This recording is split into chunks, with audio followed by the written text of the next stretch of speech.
Friends, welcome to mirror solar vision.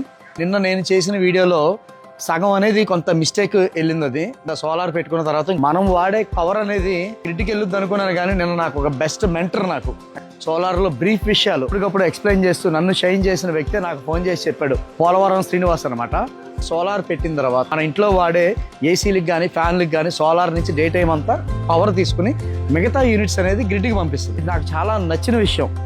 ఎందుకంటే day time current కనుక మనం లోడ్ తీసుకుంటే ఖచ్చితంగా సోలార్ ద్వారా డే టైం కరెంట్ మనం వాడుకుంటాం ఫ్రెండ్స్. మన ఇంటిలో లోడ్కి కానీ సోలార్ మనం పెట్టుకున్న లోడ్కి కానీ సంబంధం లేదు. మన ఇంట్లో లోడ్ ఎంతనా పెంచుకోవచ్చు. ఇక్కడ మనం 3 కిలోవాటే, కానీ కింద 5 కిలోవాట్ లోడ్ అన్నా వాడుకోవచ్చు. ఎందుకంటే సగం సోలార్ నుంచి వాడుకుంటాం, సగం గ్రిడ్ నుంచి వాడుకుంటాం. నెక్స్ట్ ఇంకో వ్యక్తి డౌట్ ఏంటంటే, సోలార్ పెట్టుకోవడం వల్ల గవర్నమెంట్కి ఉపయోగం కదండి, మన కరెంట్ అంతా కూడా గవర్నమెంట్కి వెళ్ళిపోతుంది కదా, గవర్నమెంట్ లాభ పడుతుంది కదా, మనకి ఎంతవరకు బెనిఫిట్ అని అడుగుతున్నారు. ఎందుకంటే మన కరెంటును మనమే పండించుకొని మనం వాడుకోగా మిగిలింది గవర్నమెంట్కి ఇస్తున్నాం. మనకి ఎక్సెస్ యూనిట్ మాత్రమే గవర్నమెంట్కి వెళ్ళొద్ది. మనకు కావాల్సిన కరెంట్ అంతా మనమే తయారు చేసుకుంటున్నాం ఇక్కడ.